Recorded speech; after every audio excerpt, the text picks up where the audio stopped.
गीता जल्दी, आरती शुरू हो गई है। हाँ हाँ बस आई। खुद की भलाई हो, इस इच्छा से दूसरों की बुराई चाहने का सबसे दुखद सत्य ये है कि अक्सर ये इच्छा पूरी भी होती है। पर क्या दूसरों की बर्बादी हमें वाकई में खुशी दे सकती है? हमें एक नई शुरुआत दे सकती है? किराया मालती बहन।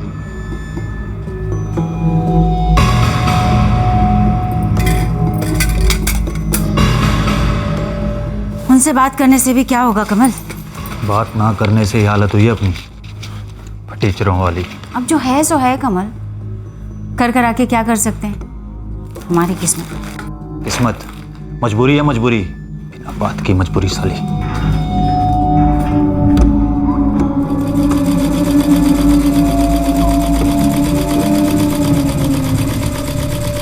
किसी दूसरे के खात्मे का सपना देखने से खुद की जिंदगी संवरती है भला? और जब इंसान उस सपने को एक भयंकर हकीकत में बदल देता है तब क्या होता है?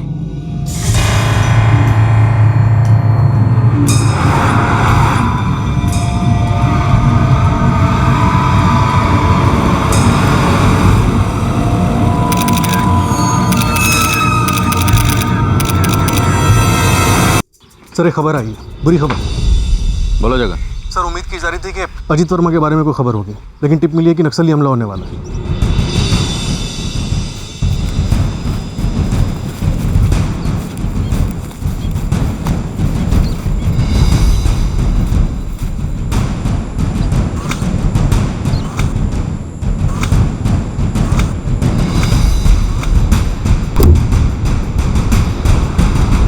सर ये हमला गेस्ट हाउस पे हो सकता है और टारगेट आप और विनोद दोनों हैं। जगन अब हम पीछे तो नहीं हटने वाले। सर प्लीज सिर्फ अभी के लिए एक कदम पीछे हट जाइए, जब तक आपके पास टीम पहुंचेगी देर हो सकती है। सर वक्त सही नहीं इसलिए कह रहा हूँ, सिर्फ एक कदम पीछे हट जाइए, अभी के लिए वापस लौट जाइए।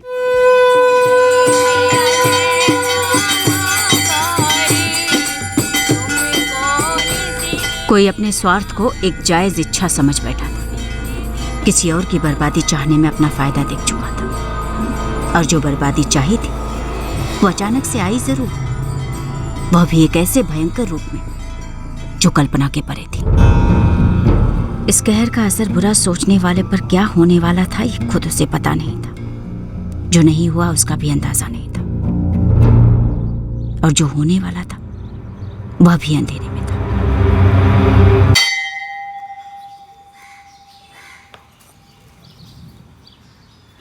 मोहित बेटा, तेरे जयकिशन दादा और गीता दादी कहीं बाहर गए हुए क्या? पता नहीं पंडित जी, पापा ने तो कुछ बताया नहीं। लेकिन हुआ क्या? 2 दिन से आरती में आए नहीं ना वो दोनों। मैं और पापा तो कुछ काम में बिजी थे इसलिए नहीं आ पाए, लेकिन दादाजी और दादी जी को तो आना चाहिए था। सालों हो गए, एक दिन भी चूके नहीं थे। मैं एक काम करता हूँ, उनके घर पे जाकर पता करके आता हूँ। रुको मोहित, मैं भी साथ में चलता हूँ। मोहित, जरा अपने पिताजी से पूछो कहीं बाहर वार तो नहीं गए जयकिशन जी गीता जी के साथ। नहीं मोहित, चाचा जी ने मुझसे तो कुछ कहा नहीं कहीं बाहर जाने के बारे में। और वैसे भी वो अपने आप कहाँ जाएंगे, इतने सालों से शहर के बाहर तो निकले नहीं कभी। हाँ पापा, पर मैं पंडित जी के साथ दादाजी के घर के बाहर हूँ और दरवाजे पे तो ताला लगा है। जयकिशन जी को आखिरी बार मैंने परसों 15 तारीख को देखा था जब वो टहलने जा रहे थे।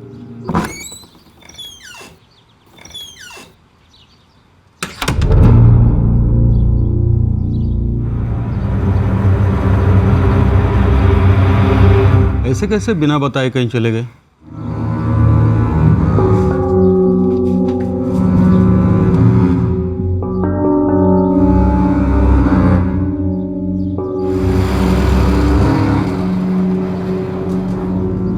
ऐसा कैसे हो सकता है? चाचा जी मुझे बिना बताए कहीं जाते ही नहीं। आनंद जी, घर के अंदर से बदबू आ रही है। हाँ पापा, बहुत गंदी स्मेल आ रही है।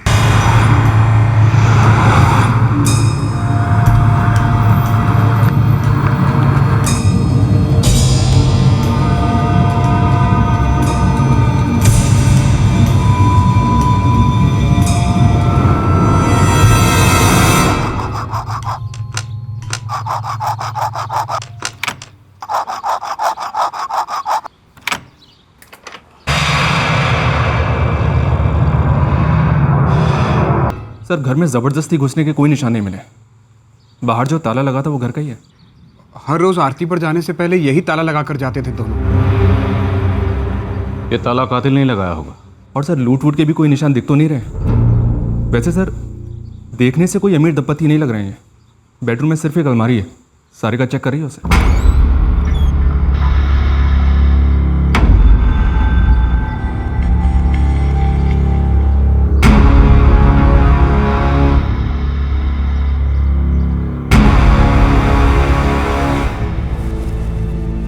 सर, अलमारी में एक लॉकर है, लगता नहीं उसे खोला गया है, पर उसकी चाबियां भी नहीं मिल रही हैं। Mobile phones? सर दोनों के मोबाइल फोन्स अभी तक नहीं मिले। जब मैंने ट्राई किया तो चाचा जी और चाची जी दोनों के फोन बंद आ रहे थे।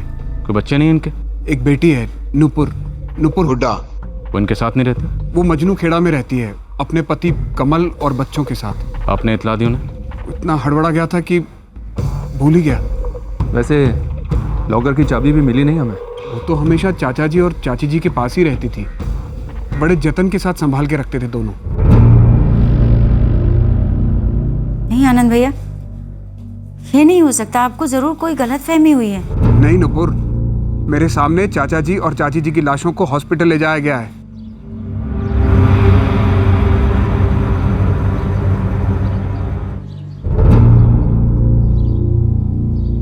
इतना बड़ा लॉकर, मिडिल क्लास घर में, ऐसा क्या रखा होगा इस लॉकर में?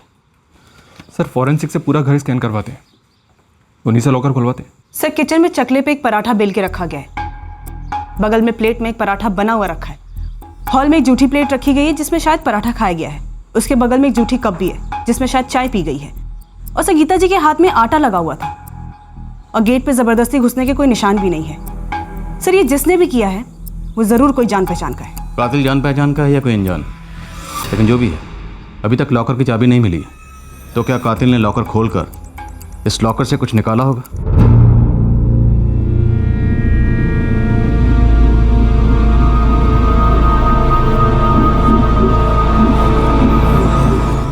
दोनों की मौत गला दबाने से हुई है। मौत 2 दिन पहले हुई होगी, यानी 15 सितंबर को दोपहर के वक्त। डॉक्टर, क्या आपको बॉडीज पर कोई उंगली के निशान मिले? वैसे क्राइम सीन से फॉरेंसिक टीम ने फिंगरप्रिंट्स कलेक्ट किए हैं।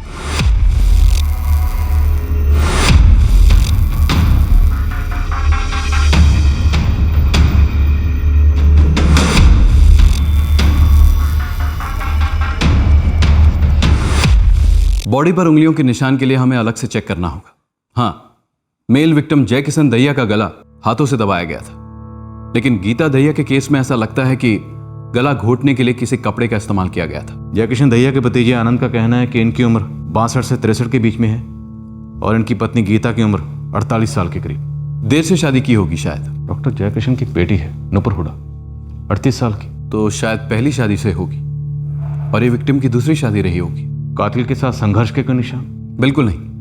कातिल एक तो जान पहचान का रहा होगा और इन दोनों के मुकाबले मजबूत भी रहा होगा। इन दोनों को तो भनक भी नहीं लगी होगी कि मौत इनके करीब है। सर अगर कोई ये कर सकता है तो वो सिर्फ और सिर्फ नुपुर है। क्या कृष्ण जी की सगी बेटी? पर गीता चाची की सौतेली। तो क्या कत्ल करने जितनी अनबन थी सर, बिल्कुल थी।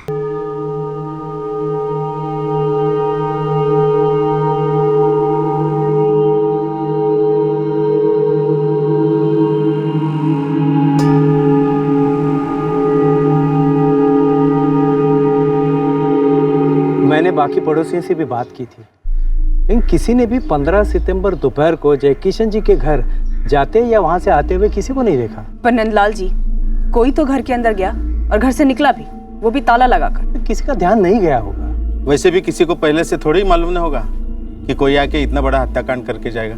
ये बेटी नुपुर और भतीजा आनंद, इन लोगों का घर पे ज्यादा आना जाना नहीं होता था, उनके ध्यान में क्यों नहीं आई ये बात? आनंद का तो लगभग रोज ही आना जाना होता था, लेकिन अजीब बात यह है कि उन्हीं 2 दिन जिस दिन कांड हुआ था वो नहीं आया। और नुपुर के बारे में तो हमें कुछ ज्यादा पता नहीं। अच्छा, इन्होंने अपने घर में काम करने के लिए किसी को तो रखा होगा, कोई तो आता जाता होगा। मैडम, आप जय किशन जी को नहीं जानती, मतलब अपने घर का सारा काम वो खुद ही करते थे। और उनकी पत्नी गीता, वो तो किसी काम में कम नहीं थी, अपने घर का सारा काम खुद करती थी।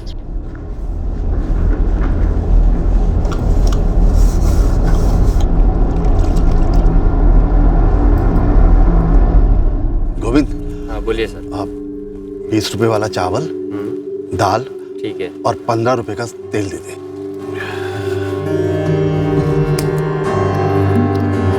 ये लो। तो क्या बताया आनंद, क्यों मरवाया नुपुर ने अपने पिता और सौतेली माँ को? प्रॉपर्टी के लिए सर, अपने पिता की प्रॉपर्टी जो मेरे जयकिशन चाचा नुपुर के नाम कभी नहीं करते। प्रॉपर्टी? उस पुराने घर के लिए नुपुर ने 2 मर्डर करवाए? नहीं सर, वो घर नहीं।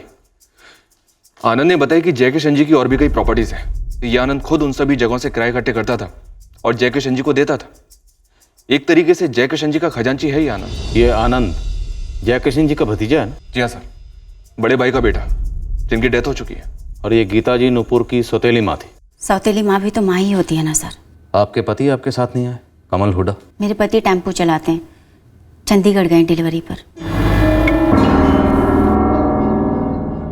क्या बोल रहे नुपुर, कब हुआ ये? अभी अभी आनंद भैया का फोन आया था। कब हुआ कैसे हुआ उन्हें भी ठीक से नहीं पता। अच्छा तू एक काम कर, जल्दी से जल्दी पहुंच वहाँ पे। हाँ, मेरे पति कल सुबह तक यहाँ पहुँच जाएंगे सर।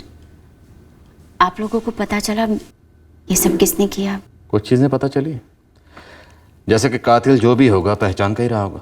शायद बेल बजाकर घर में दाखिल हुआ होगा और उसके लिए दरवाज़ा खोला गया, फिर चाय बनी, पराठे बने जो आपकी सौतेली माँ गीता दहिया ने अपने हाथों से बनाई। कातिल ने चाय पी, पराठे खाए और फिर आपके पिताजी जयकिशन और आपकी सौतेली माँ गीता दोनों का गला दबाकर दोनों को मार डाला और फिर उन दोनों के फ़ोन लेकर बाहर के दरवाजे पर ताला लगाकर चुपचाप वहाँ से चला गया। आपके घर में एक लॉकर है, आपको तो पता ही होगा। उस लॉकर की चाबी हमें नहीं मिली, हम उस लॉकर को खुलवा रहे हैं। पर इतना तो तय है, ये दोनों कत्ल सिर्फ 2 मोबाइल फ़ोन के लिए नहीं हुए। कातिल जो भी था आपके माँ बाप की पहचान का रहा होगा। पहचान का? पर कौन? नुपुर जी, हमने सुना है कि आपके पिताजी की काफ़ी प्रॉपर्टीज़ हैं। हाँ तो कितनी होंगी? मुझे नहीं पता सर, आप आनंद भैया से पूछ लीजिए। पापा का सारा कामकाज वही संभालते हैं। उनसे भी पूछ लेंगे, लेकिन आपको क्या लगता है आपके पापा की प्रॉपर्टीज के लिए आपके पिता जयकिशन और आपकी सौतेली माँ गीता को कौन मार सकता है? ये बार बार आप सौतेली माँ क्यों कह रहे हैं? कहीं आपका इशारा मेरी तरफ तो नहीं कि मैंने उनका कत्ल करवाया? नुपुर जी, हमने ऐसे कई केसेस देखे हैं जहाँ छोटी छोटी रकम के लिए लोगों ने अपने सगे माँ बाप का कत्ल किया। पर मैं उन लोगों में से नहीं हूँ। मेरे लिए कोई भी प्रॉपर्टी माँ बाप से कीमती नहीं हो सकती।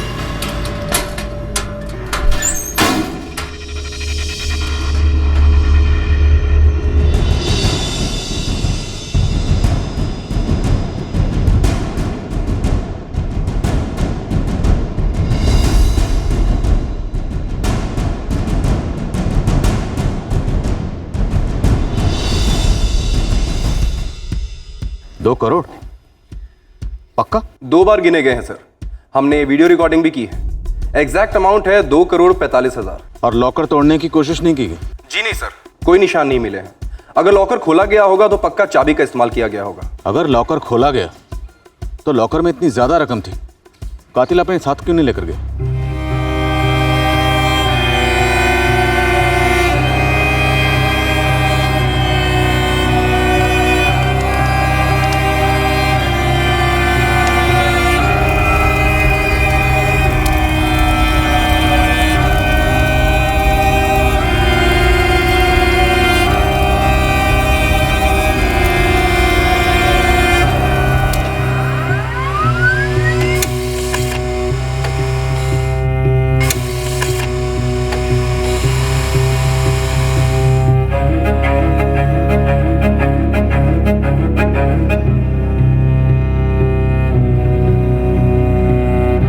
सर, जयकिशन दहिया और गीता दहिया दोनों के सेलफोन्स पालमगंज टावर की रेंज में स्विच ऑफ हुए और लास्ट लोकेशन भी घर के आसपास का ही शो हो रहा है। और इस दौरान कोई फोन कॉल?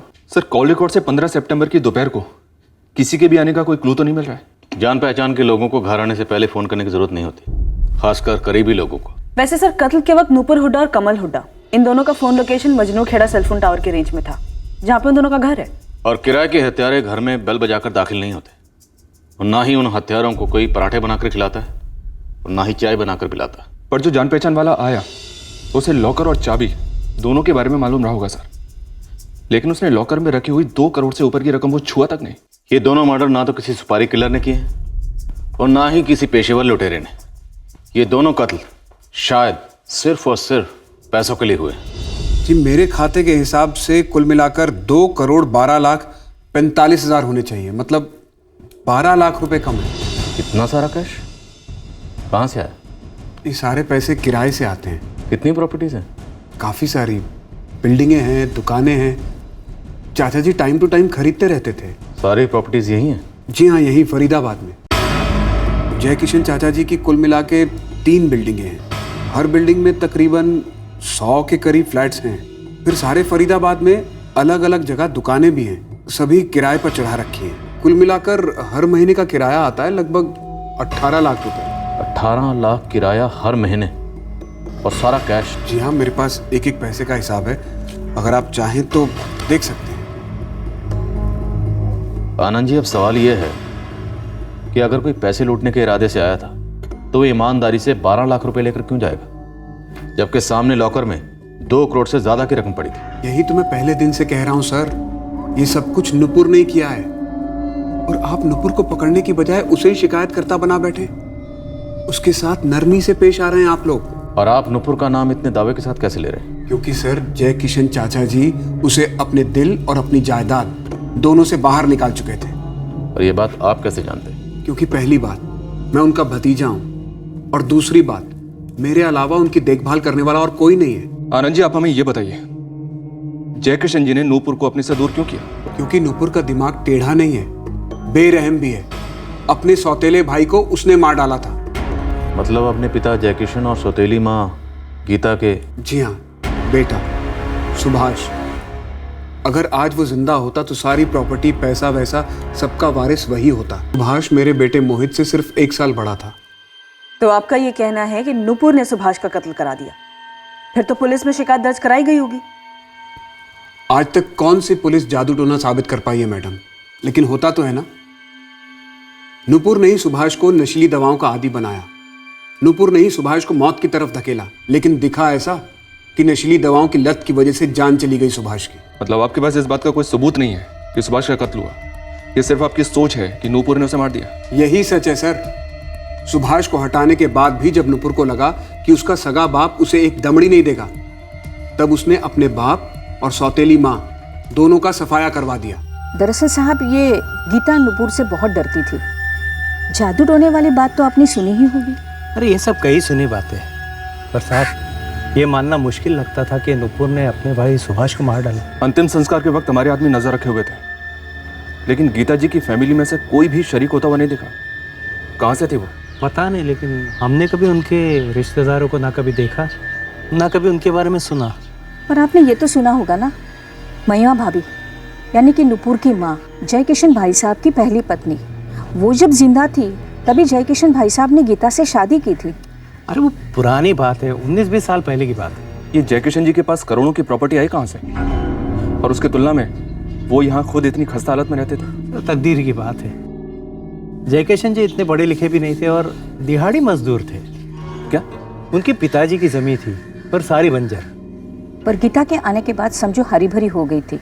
जी यहाँ जब फरीदाबाद के इस इलाके में डेवलपमेंट का काम शुरू हुआ तब चाचा जी की यहाँ पर काफ़ी ज़मीनें थी। ज़मीनें एकदम से सोने के भाव की हो गई। कुछ तो उन्होंने बेच दी, कुछ पर बिल्डिंगें बनवाई। किस्मत ही पलट गई उनकी।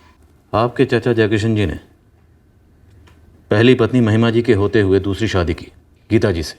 माजरा क्या था? और दूसरी शादी की वजह से परिवार में किसी किस्म की कोई टेंशन नहीं हुई? सर उस वक्त मैं बहुत छोटा था, इतना करीब भी नहीं था चाचा जी के, इसलिए मुझे कुछ ज़्यादा पता नहीं।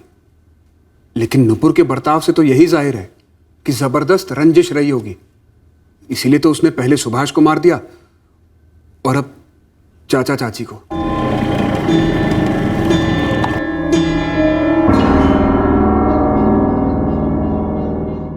साहब ये नुपुर हुडा का पति टेम्पो ड्राइवर कमल रोज पी पाकर घर में हल्ला मचाता है। झगड़ा एक ही बात को लेकर कि बाप इतना रईस था और बेटी नुपुर को 1 पैसा नहीं दिया। मारपीट?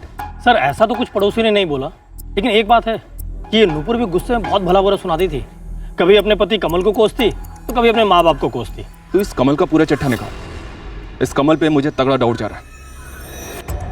दरवाजा किसी जान पहचान वाले के लिए खोला गया, फिर ये कमल तो साला दामाद ठहरा। ऊपर से अक्सर परिवार वाले फोन करके घर नहीं आते। ये भी साला ऐसी धमक गया होगा बिना फोन किए 15 सितंबर की दोपहर को। सुभाष की मौत ज्यादा ड्रग लेने की वजह से हुई थी सर। डॉक्टर के सर्टिफिकेट में भी यही लिखा हुआ है। दरअसल सर हम सब उसे कुछ ज्यादा ही लाड करते थे। आप ये कह सकते हैं कि हद से ज्यादा। इसलिए बिगड़ गया था, पढ़ाई छोड़कर बुरी संगत में पड़ गया था।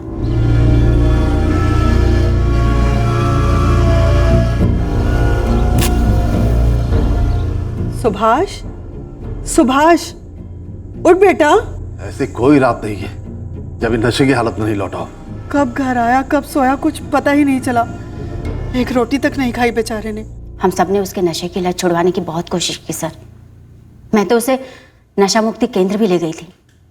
हम भर्ती कराते, वो भाग आता। आपके पापा जयकिशन दहिया ने आपकी माँ महिमा दहिया के जीते जी दूसरी शादी की गीता दहिया जी से। सर मेरी माँ लंबे अरसे से बीमार रहा करती थी और पापा की दूसरी शादी के बाद वो चल बसी। और जयकिशन जी की दूसरी शादी से काफी तकलीफ हुई होगी आपकी माँ को, और आपको भी। नेचुरल है, तकलीफ तो हुई होगी। मैम आप मुझ पर फिर से उंगली उठाने की कोशिश कर रही हैं। आपके पापा जयकिशन दहिया आपको अपनी प्रॉपर्टी में से कुछ नहीं देना चाहते थे, सच है?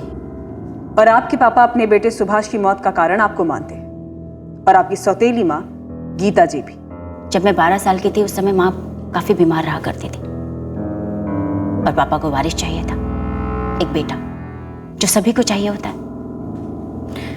मेरे पति को भी चाहिए, भले ही हमारे हालात इतने खस्ता है। पापा को बेटा चाहिए था वारिस, और मेरी माँ दोबारा माँ नहीं बन सकती थी। तो आपके पापा जयकिशन जी को वारिस देने की चाहत पूरी करने के लिए आपकी माँ ने उन्हें दूसरी शादी के लिए हाँ कर दिया। जी, माँ ने खुद पापा से कहा था कि वो दूसरी शादी कर ले। और लड़की भी आपकी माँ ही ढूंढ के लाई थी? मेरे पापा के बड़े भाई सुरेंद्र दहिया, यानी कि आनंद भैया के पापा, वो लेकर आए थे गीता जी को, मेरी सौतेली माँ।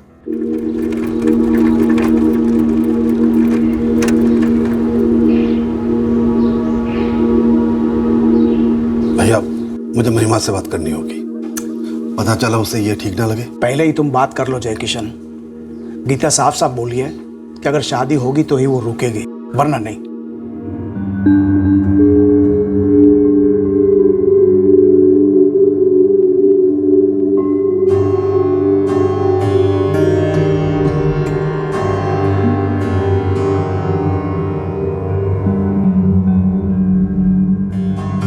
ठीक है, मैं महिमा से अभी बात कर लेता हूँ। महिमा को इस बात में कोई एतराज नहीं होना चाहिए। वैसे भी वो तुम्हें बेटा नहीं दे सकती। मेरी माँ ने ही रजामंदी दी थी। मैं भी अपने पापा की शादी में मौजूद थी, अपनी माँ के साथ। यहाँ पास के मंदिर में ही शादी हुई थी सर। लोगों ने आपको बहुत कुछ कहा होगा सर कि शादी के बाद ऐसा हुआ वैसा हुआ, पर सच तो ये है कि मैंने और मेरी माँ ने दोनों ने गीता जी को अपनाया था।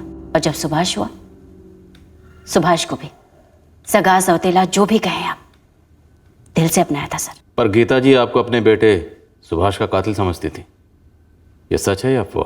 बदनसीबी से इस अफवाह को गीता जी सच मान बैठे थे सर। क्यों? क्योंकि सुभाष के आने के बाद पापा के जैसे बंजर जमीन पे सोना उग गया हो, लेकिन उसकी मौत के बाद उनकी सारी जायदाद की मैं इकलौती वारिस बची। और गीता जी ने ये मान लिया कि उनके बेटे सुभाष को आपने मरवाया उनकी जायदाद के लिए। आप तहकीकात कर सकती हैं मैडम। डॉक्टर के सर्टिफिकेट में लिखा हुआ है कि सुभाष की मौत ज्यादा ड्रग लेने की वजह से हुई थी, लेकिन शक का कोई सर्टिफिकेट नहीं होता ना सर। अब आप लोगों को ही देख लीजिए, आप लोग मुझ पर शक कर रहे हैं। पर यह तो सच है ना कि सुभाष की मौत आपके घर में ही हुई थी, और उस दिन हुई जिस दिन आपकी बेटी निधि का 9वां जन्मदिन था।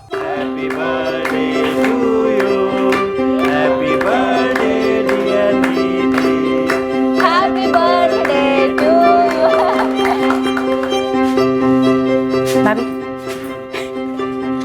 लो, सुभाष कहाँ गया? सुभाष भैया अभी यहीं पर ही तो थे। वही तो, सुभाष। अरे फिर से वही तलब तो नहीं लग गई? कमल यार कुछ भी बोलते हो तुम। सुभाष, ए सुभाष, सुभाष, सुभाष, सुभाष, सुभाष बेटा, सुभाष, ए सुभाष, सुभाष बेटा, ए सुभाष, सुभाष बेटा सुबह सुभाष ड्रग का आदी हो चुका था सर। उस दिन भी वो सबसे छुपकर नशा करने गया था। उसकी मौत का मुझे आज भी बहुत दुख है सर। जब मेरी कमल से शादी हुई थी तो सुभाष केवल 6 साल का था। मैंने उसे बच्चे जैसा प्यार किया। और आपकी माँ, असली माँ? वो भी सुभाष को बहुत लाड करती थी मैडम। और तब तो मेरे पापा इतने अमीर भी नहीं थे। आपको क्या लगता है मैडम, तब से मैं जादू टोना कर रही थी सुभाष पर, या तब से उसे नशे की आदत डाल रही थी? पर आपके पापा भी तो यही मानते थे कि सुभाष को आपने मरवाया। उनको मेरे खिलाफ भड़काया गया था सर। हाँ, मेरी अक्सर पापा से कहा सुनी हो जाती थी। क्योंकि उन्होंने अपनी दौलत, अपनी जायदाद से आपको कुछ नहीं दिया। सिर्फ इसलिए नहीं सर, बल्कि इसलिए कि उस दौलत का इस्तेमाल उन्होंने खुद के लिए भी नहीं किया। इतना सब कुछ होने के बावजूद फटीचरों जैसे हालत में रहते थे और हम सबको रखा था। देख नुपुर, जो भी है मेरा है। मैं किसे क्या दूं क्या ना दूं, इसमें मैं किसी का दखल बर्दाश्त नहीं करूंगा। ठीक है पापा, कम से कम खुद को तो दे दीजिए वो सुख सुविधा जो हर करोड़पति इंसान खुद को देता, अपने घर वालों को देता है। इसलिए तूने मेरे बेटे को मार डाला इन पैसों के लालच में? मैंने कुछ नहीं किया माँ। चुप कर, खबरदार जो मुझे माँ कहो तो। मैं पहले भी कई बार बोल चुका हूं, तुम दोनों को एक दमड़ी नहीं मिलेगी। तुम दोनों मेरी दौलत पर बुरी नजर अब मत डालो। आपकी दौलत पर पहले से बुरी नजर लगी है पापा, तभी तो वहाँ तिजोरी में पड़ी पड़ी सड़ रही है और मैं वहाँ उस नरक में सड़ रही। आपके मन में एक बार भी ख्याल नहीं आता कि आप अपनी इतनी सारी दौलत से अपनी इकलौती बेटी, उसकी बच्ची, अपनी नवासी का भविष्य सुधार सकते हैं? लालच से किसी का भविष्य नहीं बनता है, कभी नहीं। और तू लालची नहीं, खूनी भी है। जाकर बोल दे उस कमल को कि तुझे यहाँ ना भेजा करे, मेरा भेजा खाने। कुछ नहीं मिलेगा तुम दोनों को। सर, मेरी सौतेली माँ और मेरे पापा मुझे सुभाष की मौत का जिम्मेदार मानते थे। ये भी सच है कि वो मुझे अपनी जायदाद से कुछ भी नहीं देना चाहते थे। लेकिन अब तो सब कुछ मुझे ही मिलेगा ना सर। पर फिर भी मैं यही कहूंगी कि मैंने उन्हें नहीं मरवाया, ना ही सुभाष को। बचपन में मैंने बहुत गरीबी देखी सर, और आज तो उससे भी ज्यादा गरीब हूँ। शायद मेरी यही गरीबी आप लोगों के मन में मेरे लिए शक पैदा कर रही है। लॉकर से 12 लाख रुपए गायब हुए। पर आप तो कह रहे थे कि करोड़ों थे लॉकर में। तो शायद 12 लाख सिर्फ हमें गुमराह करने के लिए चुराए गए हों। और मैं अच्छे से जानती हूँ कि आप लोगों को गुमराह कौन कर रहा है और क्यों कर रहा है। कौन? बोले नुपुर जी। सर, मेरी सौतेली माँ को मेरे ताऊ यानी कि आनंद भैया के पापा लेकर आए थे दंतेवाड़ा के गरीब इलाके गोंजलगढ़ से। हमें उनके अतीत के बारे में रत्ती भर भी जानकारी नहीं, लेकिन ताऊ जी को और फिर आनंद भैया को पापा के एक एक प्रॉपर्टी की खबर थी। अब आप सोचिए कि जो इल्जाम मुझ पे लगाया जा रहा है कि मैंने सुभाष का कत्ल करवाया या मैंने उसे नशे की आदत डाली, वो इल्जाम आनंद भैया पर भी तो लगाया जा सकता है ना। उनका तो रोज का आना जाना था हमारे घर में। तिजोरी की चाबी भी उनके पास होती थी। पापा ने कहा कितने पैसे रखे सब कुछ मालूम था उन्हें। लेकिन नहीं, आप लोग केवल मुझ पर और मेरे पति पर शक कर रहे हैं। मेरे पापा शायद दिल ही दिल में जानते थे कि मैंने कभी कोई गलत काम नहीं किया। शायद इसीलिए उन्होंने मुझसे कभी इतनी नफरत नहीं की कि अपनी सारी जायदाद आनंद भैया या उनके बेटे मोहित के नाम कर दे। लेकिन आनंद भैया उनकी पूरी जिंदगी इसी कोशिश में निकल गई कि मेरी भरपूर बदनामी हो और वो समाज के सामने संत नजर आए। सर, अगर किसी ने पहले से प्लानिंग की है ना तो वह है आनंद भैया, और उससे पहले ताऊ जी, गीता जी को हमारे घर में लाकर मेरी सौतेली माँ।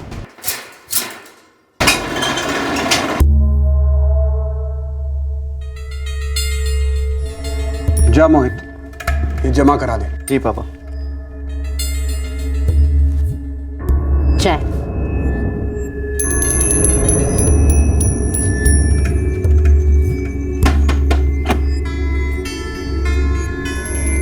बोला ना नहीं, तिजोरी में पुलिस वालों को कोई वसीयत नहीं मिली। तुझे क्या लगता है तेरे बाप ने कोई वसीयत बनाई नहीं? ना बनाई तो हमारे लिए सबसे अच्छा ना। हो सकता है आनंद भैया के पास हो, वैसे भी बहुत चालाक इंसान है। ऐन मौके पर सबके सामने लाकर रख सकते हैं, उनका कोई भरोसा नहीं है। जहाँ तक नूपुर हुडा की बात है साहब, अभी तक एक भी बंदा ऐसा नहीं मिला जिसके सामने नूपुर ने कभी अपनी जुबान पे जादू टोने की बात लाई हो। नूपुर का पति कमल, उसकी क्या रिपोर्ट है? दारू तो मजबूत पीता है साहब, और दोनों पति पत्नी कुत्ते बिल्ली जैसा झगड़ा करते हैं कि ससुर करोड़पति था और दामाद रोडपति टेम्पो ड्राइवर। और ये जय किशन का भतीजा आनंद, उसका बेटा मोहित? साहब अभी तक कुछ खुलकर तो सामने नहीं आया। लेकिन एक बात तो कोई अंधा भी बोलेगा, ये दोनों परिवार आनंद दहिया का और नुपुर हुडा का एक ही बात की आस लगाए बैठे थे कि कब ये जय किशन मर जाए और कब इसके सोने के खान पर ये कब्जा कर सके। मैडम 19 साल पहले यहाँ दंतेवाड़ा से ले जाई गई थी, तो कुछ तो और डिटेल्स चाहिए। गीता का पूरा नाम क्या था, बाप का नाम, माँ का नाम क्या था? देख सुमित, अभी तक तो हमें ये भी नहीं मालूम कि गीता जी का असली नाम गीता ही था कि कुछ और। जो ये जानते थे वो अब इस दुनिया में नहीं है। मैं एक काम करती हूँ, तुझे गीता जी की अभी की फोटो भेजती हूँ। अभी की फोटो ठीक रहेगी मैडम। लगता है नुपुर ने आप लोगों पर भी जादू टोने की छड़ी घुमा दी, मुझ पर झूठा इल्जाम लगा दिया। हमें पता चला है कि तुम जय किशन जी की प्रॉपर्टी पर बराबर नजर रखे हुए थे। सर, नजर रखने और बुरी नजर रखने में जमीन आसमान का फर्क होता है। नजर तो मैंने ही रखी थी। इतने सालों से ईमानदारी से, वफादारी से चाचा जी के सारे काम करता था मैं। तो जाहिर सी बात है कि उनके जाने के बाद वो सब कुछ मेरे नाम छोड़ जाते। सारे की सारी प्रॉपर्टी? साफ साफ चाचा जी ने खुद ये मुझसे बात कही थी, गीता चाची के सामने ही कहा था। मैंने बड़ी ईमानदारी से सगे माँ बाप की तरह सेवा की है उनकी, और फिर किराया इकट्ठा करने का काम उन्होंने ऐसे नहीं सौंप दिया था मुझे। एक एक पैसे का हिसाब दिया करता था मैं उनको। आप चाहो तो आप रजिस्टर देख सकते हो। और तिजोरी में 12 लाख रुपए कम थे, ये बात भी तो मैंने ही आपको बताई ना। जय किशन जी ने कोई वसीयत बनाई थी? जहां तक मुझे पता है नहीं बनाई थी, लेकिन उन्होंने मुझसे बात जरूर की थी बनाने के बारे में, यही कि वो सब कुछ मेरे और मेरे बेटे मोहित के नाम कर देंगे। और उनके जाने के बाद अब ये सारी प्रॉपर्टी नुपुर के नाम ही होगी? हाँ, तो नुपुर के नाम 2 खून भी तो हैं, उनका क्या? चाचा जी सब कुछ मेरे नाम करने ही वाले थे, उससे पहले नुपुर ने चाल चल दी। लेकिन हमें अभी तक नुपुर के खिलाफ एक भी सबूत नहीं मिला। तो इसीलिए उसके इशारे पर आप मुझ पर साजिश का इल्जाम लगा रहे हैं। हमारे पिताजी सुरेंद्र दहिया, जय किशन दहिया जी के बड़े भाई, गीता जी को वही लाए थे 19 साल पहले। तो इसी हिसाब से तो हो सकता है साजिश 19 साल पहले हो गई। छोड़िए सर, मेरे पापा तो बेचारे अफसोस करते करते गुजर गए। किस बात का अफसोस? यही कि उन्होंने अपने हिस्से की बंजर जमीन कौड़ियों के दाम बेच दी, और कुछ साल बाद चाचा जी को उसी बंजर जमीन के करोड़ों मिले। वो एकदम से रईस हो गए। मेरे पापा ने भी कुछ सालों तक इंतजार किया होता तो जरा सोचिए आज मैं कहाँ होता। वैसे तुम्हारे पिताजी सुरेंद्र कहाँ से लाए थे गीता जी को? रायपुर काफी आना जाना रहता था उनका, वहीं से लेकर आए थे गीता चाची को। लेकिन सर, आप लोग बेकार में अंधी गली में दौड़ लगा रहे हैं। कातिल आप लोगों के सामने है, नुपुर, और वो मेरा नाम देकर आप लोगों को गुमराह कर रही है। सब फिंगरप्रिंट्स मिले तो हैं सभी जगह से, तिजोरी से भी। अब हम उन्हें छांटना शुरू करेंगे। रजत, क्राइम सीन की स्टडी से ऐसा लग तो नहीं रहा कि कातिल एक से ज्यादा थे? सर, एक बार उंगलियों के निशान मैच किए जाएं तभी हम पक्के से कुछ कह सकेंगे। इस कत्ल का मकसद और सस्पेक्ट दोनों हमारे सामने हैं। हमें इतना भी पता है कि कातिल जो भी है वो इस जोड़े का करीबी है। उन दोनों के गले इतने जोर से दबाए गए, इसलिए पूरे चांसेस हैं कि कातिल मेल है। डॉक्टर अश्विन ने हमें लाशों के ऊपर के फिंगरप्रिंट्स भेजे हैं। अब हम उन्हें हमारे कलेक्ट किए फिंगरप्रिंट्स के साथ मैच करके देखेंगे। फिलहाल हमारे सामने 3 मेल सस्पेक्ट हैं।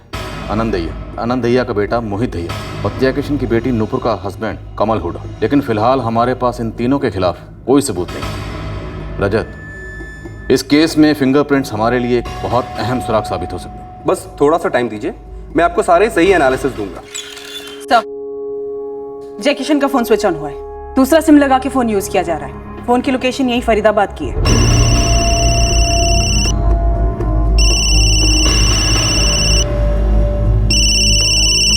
हेलो, कौन बोल रहा है?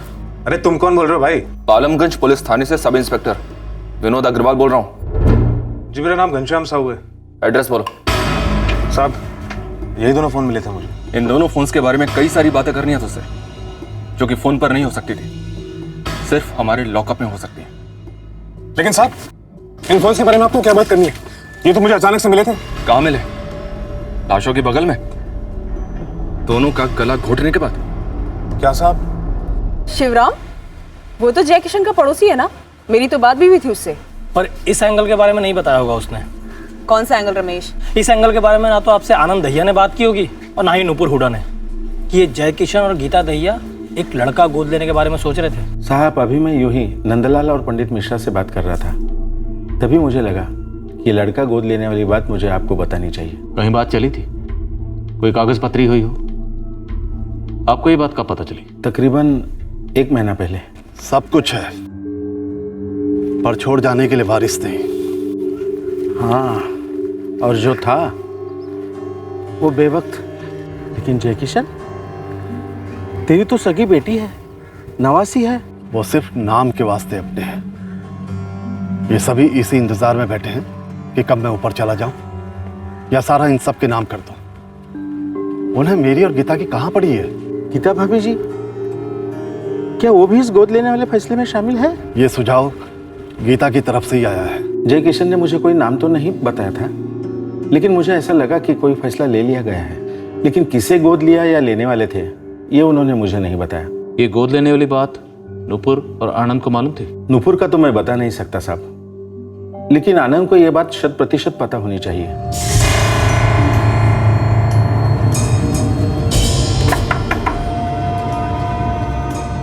मालती जी किराया। गोद लेने वाले थे? नहीं तो मुझे ये बात नहीं बताई पापा ने कभी। आपको किसने बताई सर? जिसने बताया नुपुर जी। पर ऐसा क्यों है कि आपके पापा ने ये बात आपको नहीं बताई बल्कि किसी और को बताई? ये सरासर मनगढ़ंत कहानी है सर। अगर आपको आनंद भैया ने बात बताई तो वो झूठ बोल रहे हैं। मेरे पापा मुझसे पूछे बिना इतना बड़ा फैसला ले ही नहीं सकते थे। पर हो सकता है ये फैसला लिया गया हो नुपुर जी, आपके पापा ने उनकी बात मान ली। हाँ, ये मुमकिन है। और मुझे पूरा यकीन भी है कि आनंद भैया ने जरूर कोई पट्टी पढ़ाई होगी पापा को, या फिर गीता जी ने। वैसे भी वो दोनों पापा को और मुझे अलग करने पे तुले हुए थे। साहब, मैं ईमानदारी से टैक्सी चलाता हूँ, कभी कोई गलत काम नहीं किया मैंने। उस दिन मैं वो नेहरू सर्कल के पास शौचालय गया था, वहीं पर दोनों फ़ोन मिले मुझे साहब।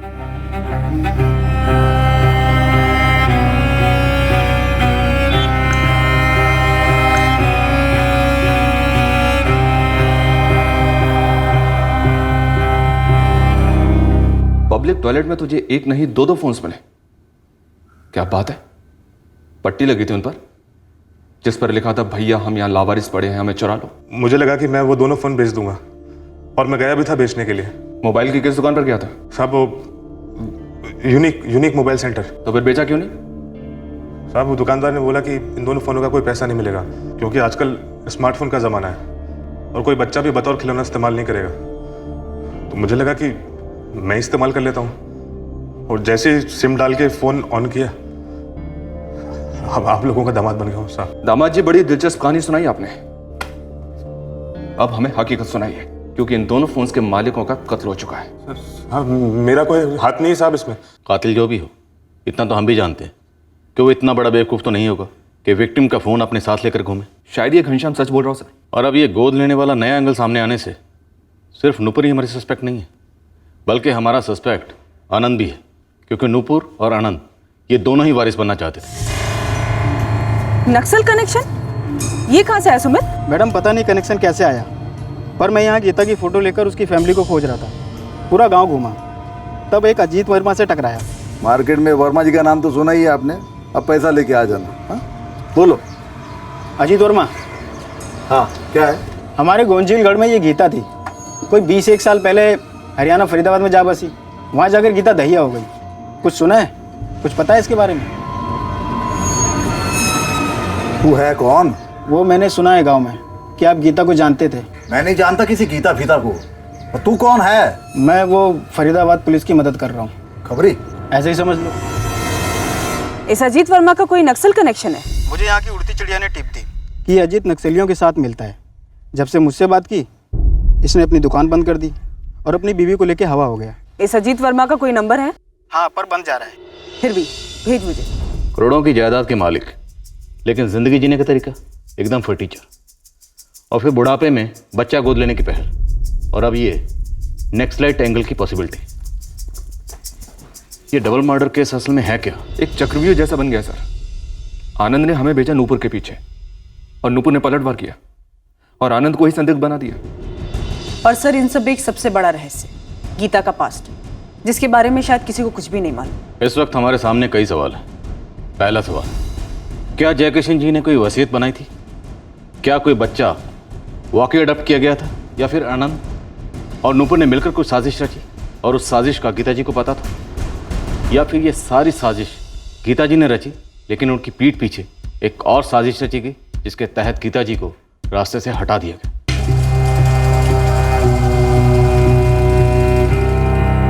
अरे ललित। जी सर। इस राहुल ने नौकरी वोकरी छोड़ दी है क्या? कुछ बताया नहीं सर, ड्यूटी पर भी नहीं आ रहा है, उसने फ़ोन भी बंद रखा है sir.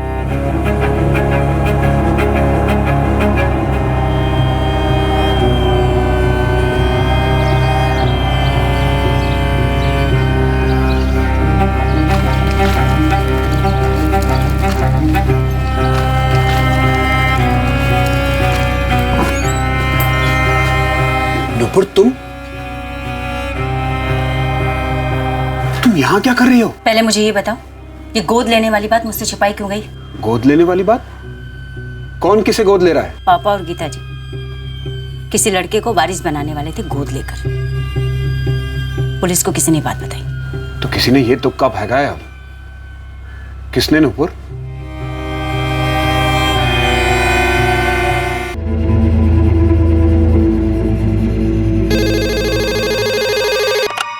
Ajit Verma mobile shop है। हाँ जगन, और हमें अपने सोर्सेज से ये भी पता चला है कि इस अजीत वर्मा का नक्सलियों से कोई कनेक्शन हो सकता है। ठीक है, मैं पता करता हूँ। वैसे जगन, हमारा मतलब गीता से है। गीता जो 19 साल पहले तुम्हारे गोंजलगढ़ से यहाँ फरीदाबाद लाई गई, और यहाँ पर गीता और उसके पति जयकिशन दोनों का मर्डर हो चुका है। ये गीता दहिया गोंजलगढ़ से थी, इसके अलावा कोई और डिटेल सर? नहीं, और कोई डिटेल नहीं, सिर्फ गीता दहिया की एक रिसेंट तस्वीर है, इसके अलावा और कुछ भी नहीं है। ठीक है, फोटो भेज दीजिए, हम अपनी तरफ से पूरी कोशिश करेंगे जानकारी निकलवाने की। सर, गीता दहिया के पिछले 1 महीने के फोन रिकॉर्ड्स में कोई अजीत वर्मा शो अप नहीं होता है, और ना ही कोई छत्तीसगढ़ का दूसरा नंबर। तो फिर 1 साल के रिकॉर्ड निकलवाओ और फिर से चेक करो, हो सकता है मेरा शक सही साबित हो। शायद गीता इस साजिश में शामिल हो और बाद में ये साजिश बदल दी गई हो। ये लड़का गोद लेने वाला ड्रामा तुमने रचा ना नुपुर? मुझे चाचा जी की प्रॉपर्टी से दूर रखने के लिए? क्या पापा ने कोई वसीयत बनाई थी? तुझे क्यों पता करना है? तुझे चाचा जी एक पैसा नहीं देने वाले थे, तू अच्छी तरह जानती है ये बात। वो तो आपका सपना है ना आनंद भैया, लेकिन हकीकत समझ लीजिए, अब तो पापा रहे नहीं, इसलिए उनकी सारी प्रॉपर्टी मेरे नाम पर होगी और आपको केवल वही टुकड़े मिलेंगे जो मैं आपके मुंह पे फेंकूंगी, समझे?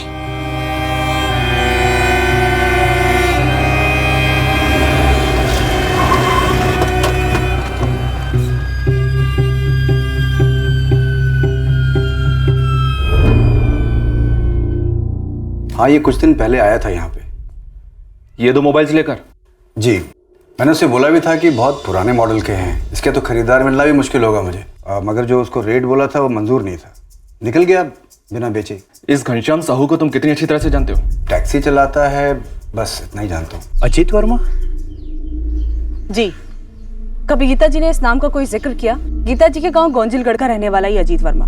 गीता ने तो कभी इस बारे में जिक्र ही नहीं किया, और ना ही कभी उसने अपने मायके के बारे में बात की, ना अच्छी ना बुरी। कभी उन्होंने अपने पति के बारे में कोई बात की, अच्छी या बुरी? जी नहीं। जैसे नूपुर को शिकायत थी अपने करोड़पति पिता से कि उन्होंने उसे कुछ नहीं दिया, क्या पता ऐसी ही शिकायत गीता जी को अपने पति से कि इतना करोड़पति आदमी, घर का सारा काम उन्हें करना पड़ता है, कोई ऐशो आराम नहीं। हाँ, हो सकता है, और किसको नहीं होगा भला। पर कभी भी हमने गीता को महंगी साड़ी पहने या महंगे गहने पहने हुए नहीं देखा। हमेशा से उसका कान गला सुना सुना ही रहता था, वही 2 जोड़े कपड़े, पर कभी भी उसने इस बारे में शिकायत तक नहीं की। और जयकिशन जी ने कौन सी लाट साहब वाली जिंदगी जी? बसों में सफर करते थे, छोटी चीज खरीदनी हो तो उसका भी मोल भाव करते थे। ये आनंद दैया, इसका बेटा मोहित, इसके बारे में आप लोगों ने कभी कुछ सुना? नमस्ते राम राम वाली पहचान है, और कुछ खास नहीं। मैंने अपने चाचा जी के खाते से गबन किया है, ये कह रहे हैं आप? ऐसा आप कह रहे हैं, मैंने तो सिर्फ जयकिशन जी और गीता जी के बैंक के डिटेल्स मांगे, अकाउंट्स, लॉकर। वैसे आप इतना हड़बड़ा क्यों रहे? मैं क्यों हड़बड़ाने लगा?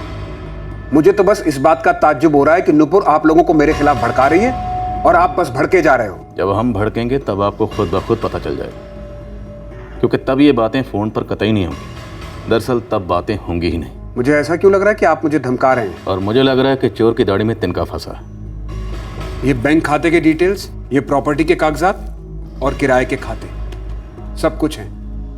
जो 12 लाख रुपए कम है, अगर उसके अलावा 1 पैसा भी यहां से वहां नजर आ जाए तो फांसी पर चढ़ा दीजिएगा मुझे। और वसीयत कहाँ है? मैं आपसे पहले ही बता चुका हूं कि वसीयत नहीं है। चाचा जी मुझसे बिना पूछे कि एफडी तो बनवाते नहीं थे, वसीयत क्या बनाते? और एक बात और बता दूं, ये जो बच्चा गोद लेने का ड्रामा हो रहा है ना, ये सब मन गढ़ंत है, ये नुपुर की रची हुई चाल है। आनंद, हमें पता है क्या लगता है। मुझे पता है आप लोगों को लगता है कि चाचा चाची का कत्ल मैंने ही किया है और मैंने ही 12 लाख रुपए चुराए। नहीं,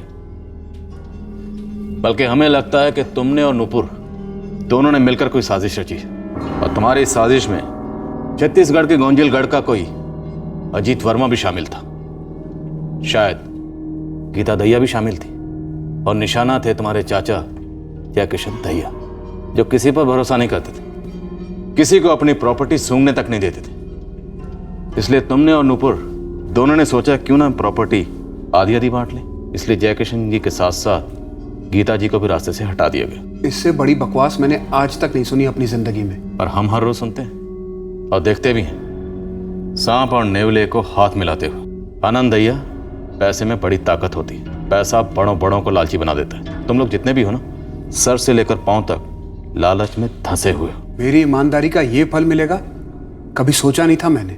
ए आनंद, ये जो तेरी ईमानदारी की सीढ़ी है ना, उसे जाकर कहीं और बजाना।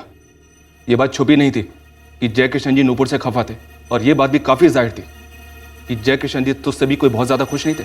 तू उनकी प्रॉपर्टी का बहुत ज्यादा फायदा उठा रहा था, और ये जो तेरा ईमानदारी का नाटक है ना, अब उसका पर्दाफाश हो चुका है आनंद।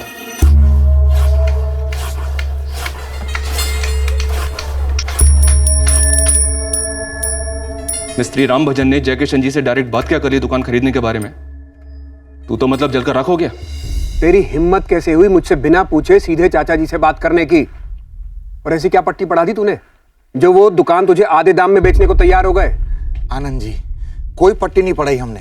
देखिए, जयकिशन जी से हमारा संबंध तब से है जब हम काम की तलाश में बाजार में एक साथ खड़े रहते थे दिहाड़ी के लिए। और तुम आज भी वहीं खड़े रहते हो, और वो पूरे बाजार के मालिक हैं।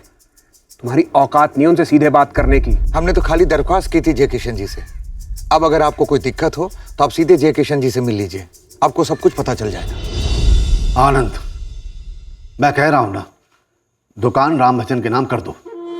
लेकिन चाचा जी, हमें इस दुकान के 7.5 लाख तक मिल सकते हैं। मैं 8 लाख भी दिलवा सकता हूं, और आप इस दुकान को राम भजन को 4 लाख में दे रहे हैं। ऊपर से वो अभी सिर्फ 2 लाख रुपए दे रहा है। बाकी के रुपए कब देगा या नहीं देगा ये भी नहीं कह सकते। इस वक्त मैं तुमसे जो कह रहा हूं वो करो। ये बेकार की बहस मुझसे मत करो आनंद। आप गलत कर रहे हैं चाचा जी। अब गलत सही तू मुझे समझाएगा। चाचा जी, अगर आपने ये दुकान एक बार उसके नाम ट्रांसफर कर दी ना, तो वो बाकी के पैसे कभी नहीं देगा। 2 लाख का नुकसान मेरा होगा ना, तेरी जेब से तो एक पैसा नहीं जा रहा। आज का आज दुकान उसके नाम ट्रांसफर कर दो। सिर्फ इसलिए क्योंकि राम भजन आपके साथ दिहाड़ी मजदूर था कभी?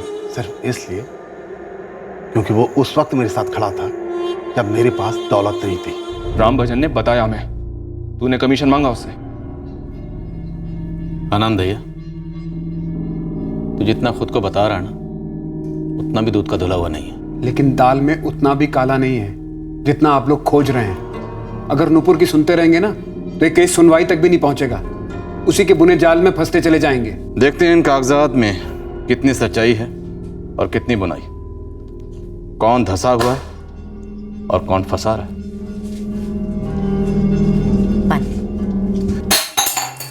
सगा भतीजा हूं उनका, खून हूं उनका, जी जला जलाकर इतने सालों तक सेवा की उनकी, डट कर खड़ा रहा उनके साथ, सब कुछ संभाला उनका।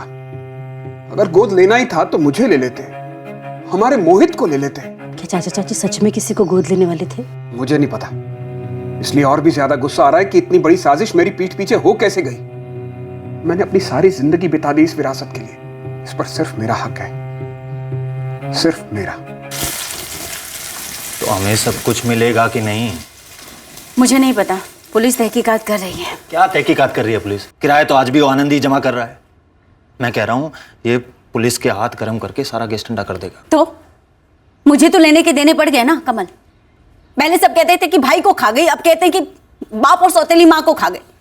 दुनिया की सबसे बुरी औरत बना के रख दिया मुझे दुनिया वालों ने। यार ये दुनिया वालों की ऐसी की तैसी यार। देख, इससे पहले कि वो आनंद कुछ करे, तेरे बाप की जायदाद पर हक जताए, तू सारी की सारी लगाम अपने हाथ में ले ले। इस दौलत को हासिल करने का सपना हमने कब से देखा है नुपुर? सपना? सपना था ये श्राप जो हमने खुद को दिया है कमल। एक के बाद एक बुरा ही होता आया है। क्या ये सब ऐसे होना जरूरी था? एक मिनट, ये तेरा रोना धोना बंद कर, बस बंद कर। तू एक बार ना बस पैसे आ जाने दे, गरम गरम करारे करारे नोट, फिर देख तू अपनी जिंदगी की सूरत कैसे बदलेगी। ये सारा पैसा जो साला यूं ही पड़ा था, किसी काम का नहीं था, हमारे काम आएगा। एक अच्छा घर होगा, अच्छी जिंदगी होगी, अच्छा रहन सहन होगा, खाना पीना होगा। इस आराम की जिंदगी और हमारे बीच कोई भी नहीं आ सकता और कोई कुछ नहीं कर सकता नुपुर।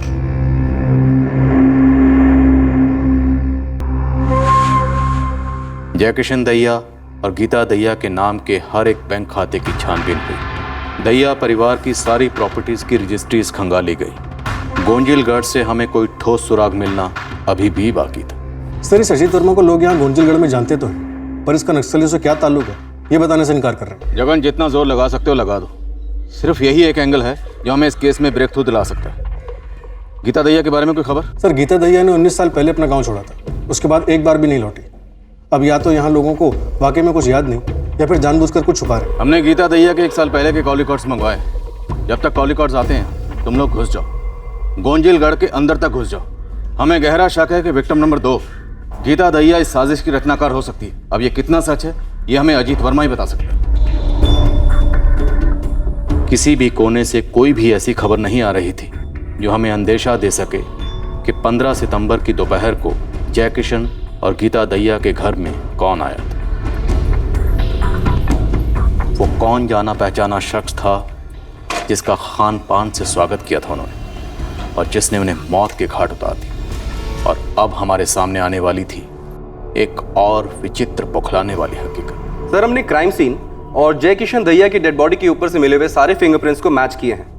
एक सेट ऑफ फिंगरप्रिंट्स मिले हैं जो दोनों जगह सेम हैं और ये किसी मेल के हैं। हमारे किसी भी सस्पेक्ट के फिंगरप्रिंट से मैच करते हैं? सर, आपने हमें आनंद दहिया, उसके बेटे मोहित दहिया और नुपुर के पति कमल हुडा के फिंगरप्रिंट्स भेजे थे, लेकिन ये फिंगरप्रिंट्स इन तीनों में से किसी से मैच नहीं करते हैं। तो फिर कौन हो सकता है रजत? हमने नुपुर, उसके पति कमल, आनंद, उसके बेटे मोहित, सबके कॉल रिकॉर्ड्स बड़े बारीकी से खंगाले, लेकिन किसी का भी किसी पेशेवर हत्यारे से कोई कनेक्शन बन नहीं रहा। सर, जैसा कि आप बता रहे थे, शायद गीता दहिया की तरफ से कोई हो।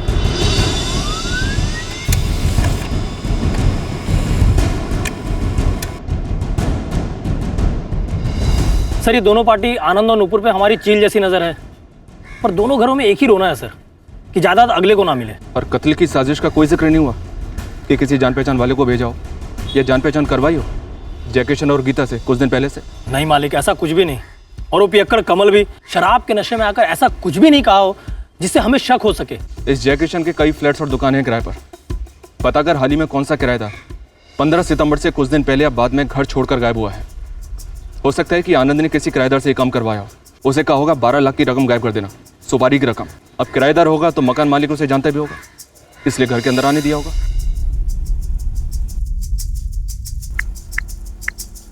3 नंबर्स हैं, कई महीने पहले के हैं। मुझे इन तीनों नंबर के रिकॉर्ड्स और कस्टमर की एक एक डिटेल चाहिए आज ही। मैं आपको तीनों नंबर्स अभी के अभी मैसेज कर दूँ।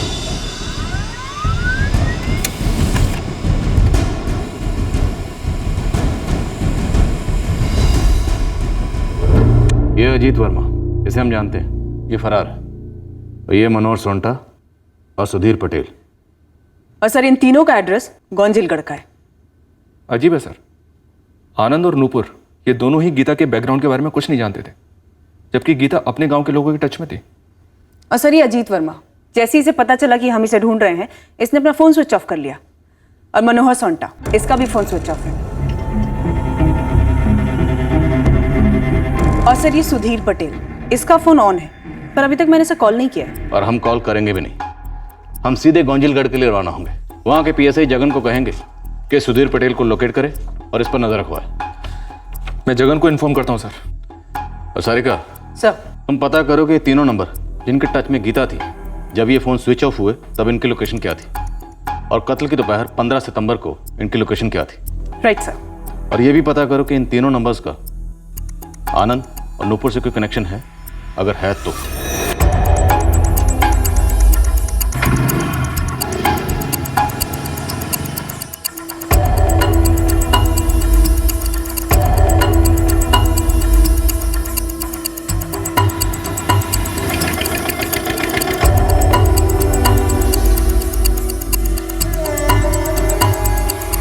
बिल बुक देना। जी सर।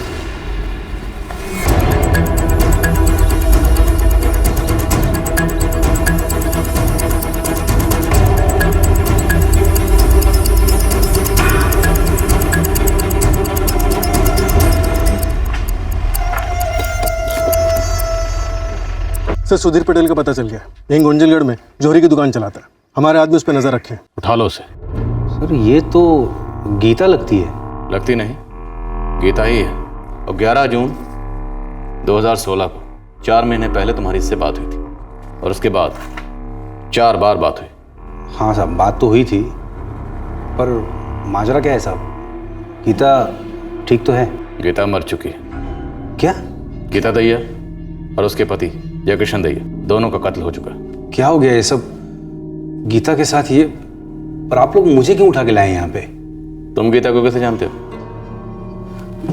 साहब गीता हमारे साथ स्कूल में पढ़ती थी, फिर उसके माँ बाप चल बसे तो वो अकेली रह गई। ये कुछ 19 साल पहले की बात है। फिर एक दिन अचानक गीता भी कहीं चली गई, किसी को पता नहीं चला वो कहाँ चली गई। और फिर अचानक 19 साल बाद गीता ने तुम्हें फोन किया। इत्तेफाक? हाँ साहब, इत्तेफाक ही तो था। मेरा एक कारीगर है चंदर, जो फरीदाबाद गया था एक काम से, तो इत्तेफाक से गीता उससे टकरा गई। और जब उसे पता चला कि वो मेरा आदमी है तो उसने उससे मेरा नंबर ले लिया और मुझे फ़ोन किया।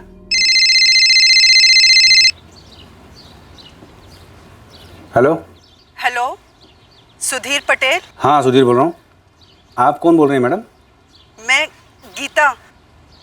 कौन गीता? सोंटा, गीता सोंटा। हम एक ही क्लास में थे, याद आया कुछ? अरे अरे अरे गीता, अरे बाप रे, इतने सालों बाद। तुम कैसे हो सुधीर? सब ठीक तो है? हाँ हाँ, मैं बिल्कुल ठीक हूँ। तुम बताओ कहाँ गायब हो गई थी तुम? रायपुर चली गई थी, वहाँ एक साहब थे, उन्हीं के यहाँ काम करती थी। बस वही अपने साथ मुझे फरीदाबाद ले आए। बहुत लंबी कहानी है, बताऊंगी कभी। पिछले 19 सालों से फरीदाबाद में ही हूँ, यहाँ मेरी शादी हो गई थी। फरीदाबाद? वहाँ पे तो मेरा कारीगर गया हुआ है काम से। तुम्हारे कारीगर से ही तो तुम्हारा नंबर मिला।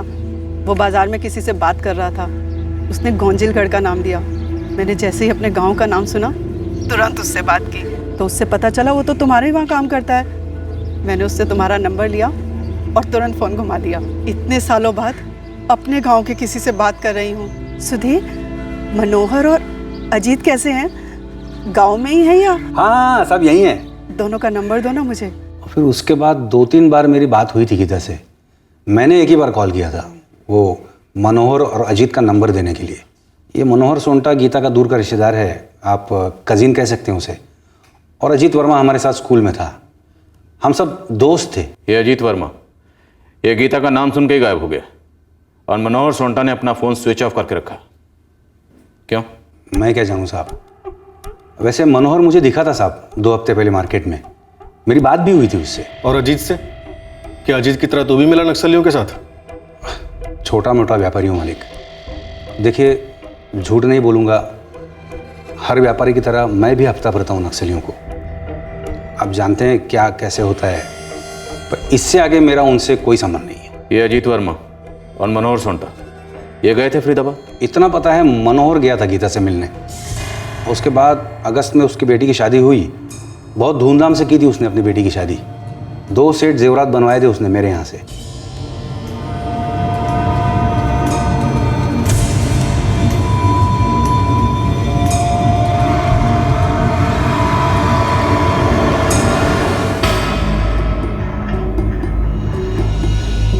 नहीं तब तो मुझे नहीं खनका, पर बाद में ख्याल आया कि पहले तो अपना राशन पानी भी बहुत मुश्किल से जुटा पाता था मनोहर, और अब तो शादी से पहले उसने घर की मरम्मत भी करवा ली थी। समझ नहीं आया इतना पैसा आया कहाँ से मनोहर के पास। मनोहर के हाथ ये जो पैसा लगा था, फरीदाबाद से लौटने के बाद उसके पास ये पैसा आया था? मनोहर शायद जुलाई में गया था फरीदाबाद 3-4 दिनों के लिए। उसके बाद अगस्त में उसकी बेटी की शादी हुई थी। तो हाँ, आप ऐसा कह सकते हैं, पर सच कह रहा हूँ साहब, आपके बोलने के बाद ही 2 और 2 4 हो रहे हैं। ये मनोहर जा कहाँ सकता है? कहाँ छुप सकता है ये? मैं क्या जानूँ, लेकिन साहब क्या मनोहर फरीदाबाद से इतने पैसे लाया था? लाखों। और क्या ये गीता के पास इतने पैसे थे? जब आप लोगों ने मनोहर पे नजर रखने के लिए कहा तो हम फौरन उसके घर पहुंचे। घर पे ताला लगा हुआ था। पड़ोसियों से पता चला कि मनोहर और उसकी बीवी कई दिनों से दिखाई नहीं दिए। सलाम साहब। साहब मैं सुमित, मैंने ही आपको उस अजीत वर्मा की टिप दी थी। ये मनोहर सोंटा है, इससे भी बात हुई थी तेरी गीता के मर्डर को लेकर? नहीं साहब। इस मनोहर सोंटे के पीछे हाथ धोकर पड़ जाओ, पता करो कि ये कहाँ जा सकता है, कहाँ छुपा हो सकता है। जब ये फरीदाबाद से आया था तो शायद इसके पास बहुत ज़्यादा पैसे थे। उन्हीं पैसों से इसने अपने घर की मरम्मत कराई और अपनी बेटी की शादी भी करवाई। पता करो इसकी बेटी की शादी कौन से गांव में हुई। इस मनोहर सोंटे का मिलना हमारे लिए बहुत ज़रूरी। सर, फोन रिकॉर्ड्स के अकॉर्डिंग मनोहर सोंटा, अजीत वर्मा और सुधीर पटेल, इन तीनों का नूपुर और आनंद के साथ कोई कनेक्शन नहीं दिख रहा है। सुधीर पटेल का कहना है कि ये मनोहर सोंटा जुलाई में फरीदाबाद आया था गीता से मिलने। करेक्ट है सर, फोन रिकॉर्ड्स तो यही कहते हैं। पर सर, पिछले 3 महीनों में अजीत और सुधीर का फोन लोकेशन फरीदाबाद नहीं दिखा है। सुधीर पटेल की बैकग्राउंड हमने चेक की है, लेकिन ये अजीत वर्मा अभी भी फरार है। और ये मनोहर सोंटा जब ये फरीदाबाद से लौटा था तो इसके पास बहुत सारे पैसे थे। हो सकता है इसे आनंद या नुपुर ने खरीद लिया। पूरे चांसेस हैं कि इसे आनंद ने खरीदा होगा। पर सर, 15 सितंबर की दोपहर से ना ही सुधीर और ना ही अजीत का फोन लोकेशन फरीदाबाद शो कर रहा है। लेकिन सर, मनोहर सोंटा, इसका फोन सितंबर महीने के तीसरे हफ्ते से स्विच ऑफ आ रहा है। इन तीनों के नंबर्स और फोन की ट्रैकिंग जारी रखो। ये भी हो सकता है ये काम अजीत या मनोहर ने अपने किसी जान पहचान वाले से करवाया। सर, जगन का फोन है। वो कह रहा है कि हम पर नक्सली हमला हो सकता है। हाँ जगन, बोलो। सर, एक खबर आई है, बुरी खबर है। बोलो। सर, उम्मीद की जा रही थी कि अजीत वर्मा के बारे में कोई खबर होगी, लेकिन टिप मिली है कि नक्सली हमला होने वाला है। बाहर से जो साहब लोग आए उनको बोलो तुरंत लौट जाए, वरना लाल सलाम हो जाएगा उनका। लेकिन क्यों? पता नहीं साहब जी, कल दल के सरदार के पास वो 2 बाहर वाले साहब लोगों की तस्वीरें थी। कहीं इसमें अजीत वर्मा का हाथ तो नहीं संतराम? मैं किसी अजीत वर्मा को नहीं जानता साहब जी, आप टिप दे रहे हैं इसीलिए बता रहा हूँ। मेरी खबर पक्की है, कभी भी हमला हो सकता है बड़ा वाला। और टारगेट आप और विनोद दोनों हैं। जगन, अब हम पीछे तो नहीं हटने वाले। सर प्लीज, सिर्फ अभी के लिए एक कदम पीछे हटा लीजिए। सर, जब तक आपके पास फोर्स पहुंचेगी देर हो सकती है। वक्त सही नहीं इसलिए कह रहा हूँ। सिर्फ अभी के लिए आप प्लीज वापस लौट जाइए। हम वापस नहीं जाएंगे। तुम एक टीम तुरंत भेजो। एक तीर से 2 निशाने लगेंगे। ये नकली टोली भी मिलेगी और ये अजीत वर्मा भी। सर, इतना आसान नहीं है। अजीत वर्मा इस अटैक के पीछे है या नहीं, ये बात अभी कंफर्म नहीं है, और इस अटैक के नतीजे काफी घातक हो सकते हैं। प्लीज मेरी सिचुएशन समझिए। मैं आपसे वादा करता हूँ, आपको अजीत और मनोहर दोनों ला कर दूंगा। सर, एक कवर टीम भेज रहा हूँ, आप प्लीज वापस लौट जाइए। सर, हमारा यहाँ रुककर नक्सलियों का सामना करना बनता तो है, लेकिन हमारा ऐसा करना जगन की पोजीशन के लिए खतरा हो सकता है।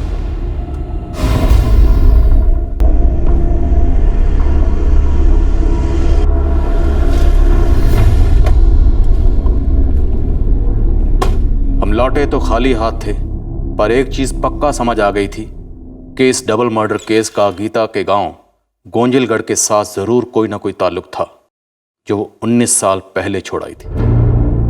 मनोहर सोंटा, अजीत वर्मा और सुधीर पटेल, इन तीनों के बारे में मैंने नूपुर और आनंद से पूछा। सर, साफ साफ मना कर दिया, नहीं जानते। और वैसे भी हाँ तो वो करेंगे नहीं। और जिस तरीके से हम पर अटैक प्लान हुआ, उससे तो लगता है कि अजीत वर्मा जरूर शामिल है। और इस वक्त ये मनोहर भी गायब है। सर, केस का क्रैक तो अभी भी बहुत दूर है, लेकिन हम लौट कर उसी रास्ते पर आ गए जहां से हमने शुरुआत की थी, प्रॉपर्टी। अब ये कातिल हमें बता सकता है कि सुपारी किसने दी और साजिश किसने रची, नूपुर ने, आनंद ने या गीता ने, या फिर ये तीनों शामिल थे और एंड मौके पर गीता के साथ धोखा हुआ। सारिका सर, इन तीनों का फरीदाबाद में गीता के अलावा किसी और से कोई कांटेक्ट नहीं हुआ? एक कॉल है सर, मनोहर सोंटा ने किया था जुलाई में, फरीदाबाद आने से पहले। वैसे अभी ये फोन स्विच ऑफ है, इसकी डिटेल्स और लोकेशन मंगवाई मैंने। हम बिल्कुल सही रास्ते पर हैं, पर मंजिल अभी भी काफी दूर है।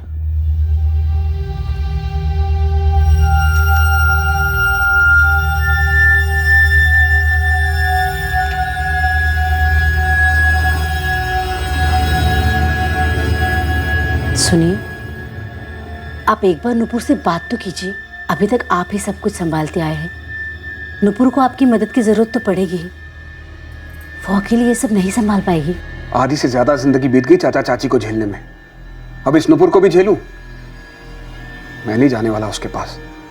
उसे आने दो कागजात मांगते हुए। इतनी आसानी से हार नहीं मानूंगा। मेरा हक है, सालों की मेहनत है, जाया तो नहीं जाने दूंगा।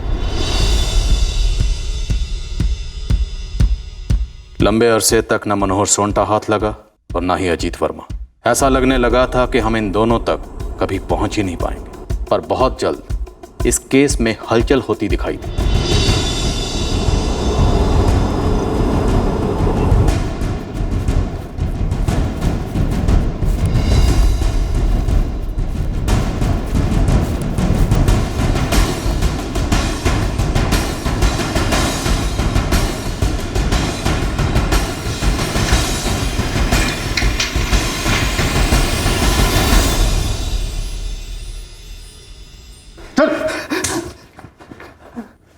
अजीत, तुझे पता है तुझे ठोकना हमारे लिए कितना आसान है। ऊपर से इनाम मिलेगा वो अलग, पर तुझे जिंदा सिर्फ ये जानने के लिए रखा है कि फरीदाबाद की गीता दहिया और उसके पति जय किशन दहिया के मर्डर केस की सुपारी सिर्फ तुझे दी गई थी या फिर तुझे और मनोहर दोनों को? किसी से कोई सुपारी नहीं मिली थी साहब। मैं तो गीता से कभी मिला ही नहीं। मिला ही नहीं? साले, तुझे मार नहीं रहे इसका मतलब ये नहीं कि तुझे जिंदा रखेंगे। पूरी जिंदगी तड़पेगा वो हाल करेंगे तेरा। यकीन करो साहब, सच बोल रहा हूँ। गीता को गोंजलगढ़ छोड़ने के बाद मैं उसे कभी नहीं मिला साहब। उसकी मौत की खबर तो आप लोगों से मिली है अभी। गीता से सिर्फ 2 बार फोन पे बात हुई थी साहब, सिर्फ 2 बार। जब सुधीर ने मेरा नंबर उसे दिया था तभी। 19 साल पहले काफी पसंद करता था मैं उसको। गीता, अरे कहाँ हवा हो गई थी तुम? इतने सालों बाद तुम्हारी आवाज सुन रहा हूँ। बस नसीब अजीब, पर इतने सालों में एक दिन ऐसा नहीं गुजरा जब मैंने तुम सबको याद ना किया हो। शादी हो गई तुम्हारी? एक बेटी है तुम्हारी?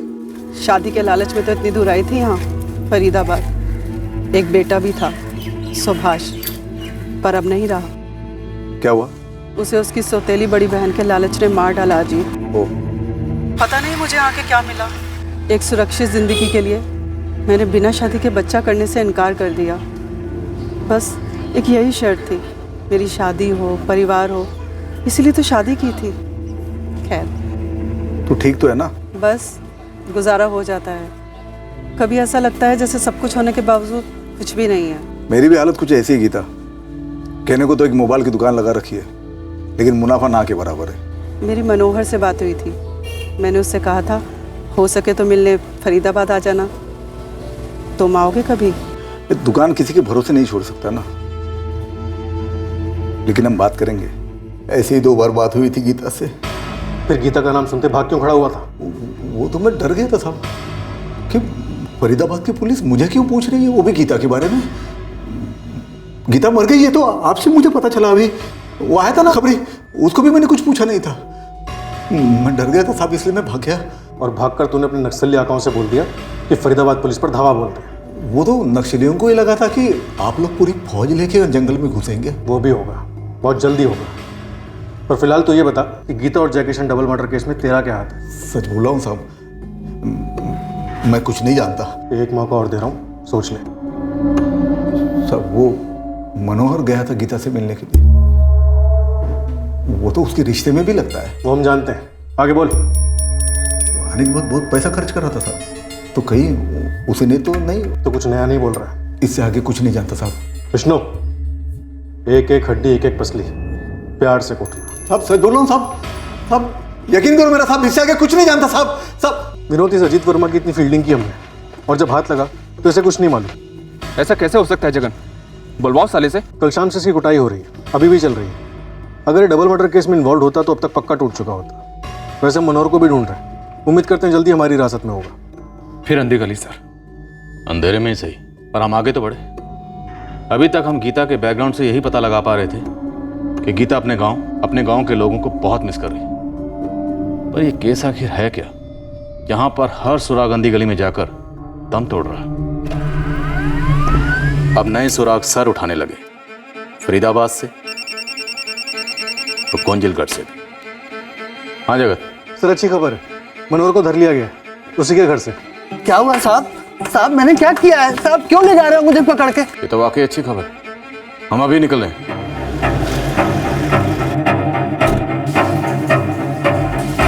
गुरप्रीत आहूजा? जी मैं ही हूँ। तो मनोहर सोंटा को कैसे जानते हो? नहीं मैडम, मैं किसी मनोहर सोंटा को नहीं जानता। तो जुलाई महीने में मनोहर सोंटे ने आपको फोन क्यों किया था? और आपका ये नंबर अभी स्विच ऑफ क्यों है? तुम्हारे ही नाम पे रजिस्टर्ड है ये नंबर? ये नंबर मेरे नाम पे खरीदा गया है, और इस सीरीज के 8-10 नंबर और खरीदे गए मेरे नाम पर। पर मैडम, ये तो मैंने अपने वर्कर्स के लिए खरीदा है। आपका कौन सा वर्कर ये नंबर यूज करता है? मैं चेक करवाता हूँ मैडम।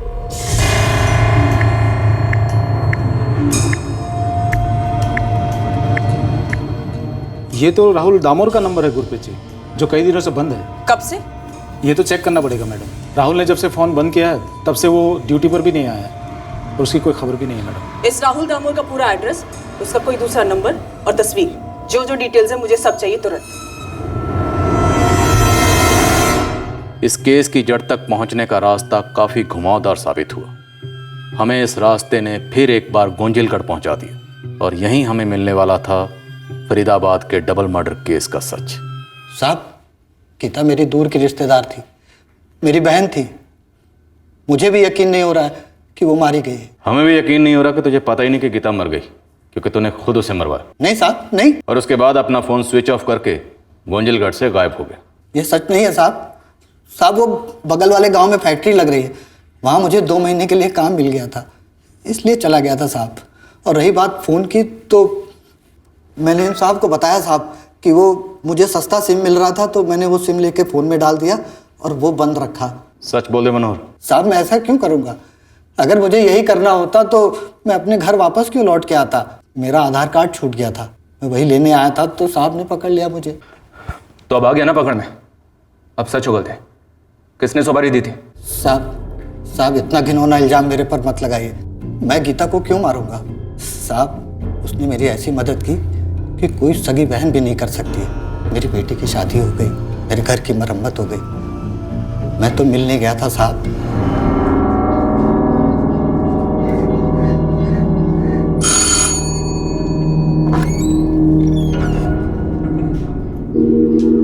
कैसे हो मनोहर भैया? अच्छा हूँ। कितने साल बाद देख रहा हूँ ना। तुम अपने गांव से इतनी दूर कैसे चली आई?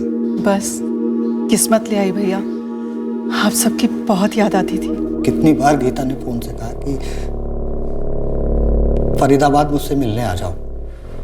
मैं आखिर में चला गया था। उसे नहीं मालूम था कि मेरी बेटी की शादी तय हो गई। लेकिन जब मैंने उसको बताया, उसके बाद उसने जो किया, मेरे तो होश उड़ गए साहब।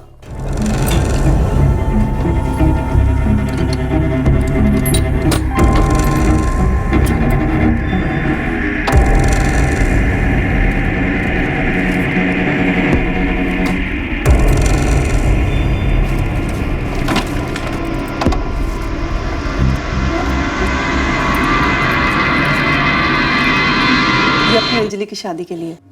गीता, तुम्हारे पास इतने पैसे? ये कुछ नहीं है भैया, पैसे पैसे बहुत हैं, पर मेरे किसी काम के नहीं। लेकिन इतने सारे पैसे मैं कैसे ले सकता हूँ? ये अपनी अंजलि के लिए हैं। अंजलि का जो जो दिल करे उसे सब खरीद देना, बहुत धूमधाम से शादी करना उसकी। मैं इसे बैग में पैक कर देती हूँ। मुझे तो यकीन ही नहीं हो रहा है कि गीता, जो 19 साल पहले गांव छोड़ के चली गई थी, अचानक से इतनी अमीर हो गई और मेरी दिल खोल के मदद कर रही थी। मुझसे बोली कि और चाहिए तो बेझिझक मांग लेना। साहब, मैंने पूरी जिंदगी में इतने सारे पैसे एक साथ नहीं देखे थे। 11 लाख। कुल मिलाकर 2,12,45,000 होने चाहिए। मतलब 12 लाख रुपए कम है। गीता ने तुझे 11 लाख रुपए दिए या 12 लाख? 11 लाख साहब। साहब, मैं घर जाके 5-5 बार गिना।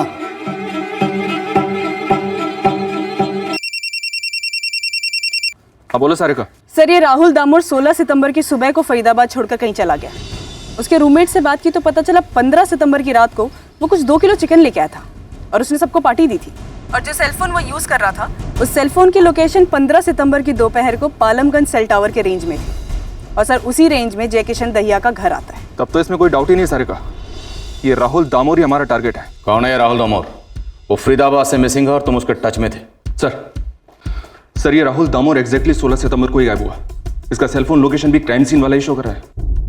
मनोहर, अब सब सच सच बता दे। गीता और जयकिशन को मारने की सुपारी तुम्हें किसने दी थी और तुमने वो सुपारी आगे दी राहुल दामोर को? साहब, मैं राहुल दामोर को जानता हूँ। जब मैं गीता से मिलने फरीदाबाद आया था ना, तो मैं उसके कमरे पे ही रुका था। वो बुलाया तो गीता ने था, लेकिन मुझे लगा कि पता नहीं उसके हालात कैसे हैं या घर पे रुकने के लिए कहेगी या नहीं।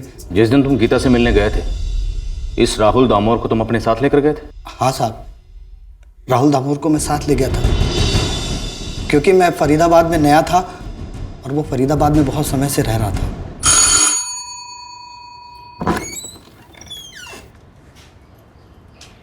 कैसे हो मनोहर भैया? अच्छा हूँ। कितने साल बाद देख रहा हूँ ना। गीता, ये राहुल दामोर है। नमस्ते। मेरी घरवाली का मायका देवकुंज में है, तो राहुल दामोर वहाँ पे उसका पड़ोसी है। तो ये राहुल दामोर इस वक्त कहाँ पर है? फरीदाबाद में या देवकुंज में? साहब मुझे ये तो नहीं पता, लेकिन देवकुंज में उसका परिवार रहता है। मनोहर, जिस वक्त गीता दहिया ने तिजोरी से निकालकर तुम्हें 11 लाख रुपए दिए, क्या उस वक्त उस कमरे में राहुल दामोर भी मौजूद था? जी साहब, था।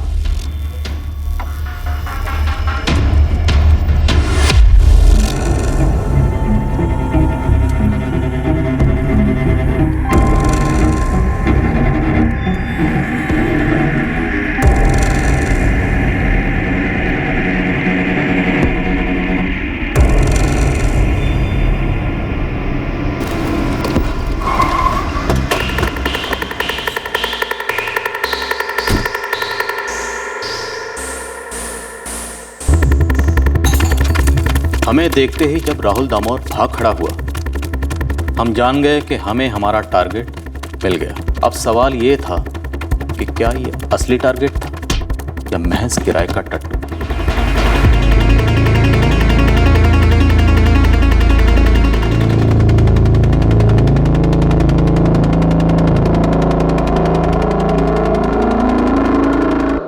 चंद मिनटों के लिए राहुल अपना गुनाह नकारता रहा, लेकिन फिर एकदम से सब कुछ उगल गया।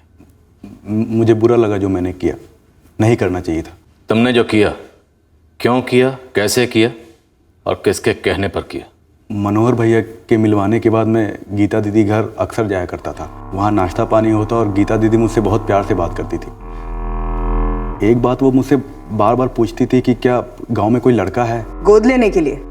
जी हाँ, मैं हमेशा से ये कहना चाहता था कि गीता दीदी मुझे गोद ले ले, लेकिन कभी हिम्मत नहीं हो पाई। और उनकी जान लेने की हिम्मत जुटा ली तुमने? कैसी जान सर, गीता दीदी की कोई जिंदगी थी ही नहीं। मनोहर भैया के सामने उन्होंने खुद कहा था कि पैसे उनके किसी काम के नहीं है। पैसे पैसे बहुत हैं, पर मेरे किसी काम के नहीं। और मुझे सभी लोगों की तरह पैसों की बहुत ज़रूरत थी। तो उस घर में पैसे चुराने गया था? जी साहब। पराठे बना रही हूँ, खाकर जाना। जब तक खाओगे तब तक ये भी उठ जाएंगे, मिलकर ही जाना। जी दीदी।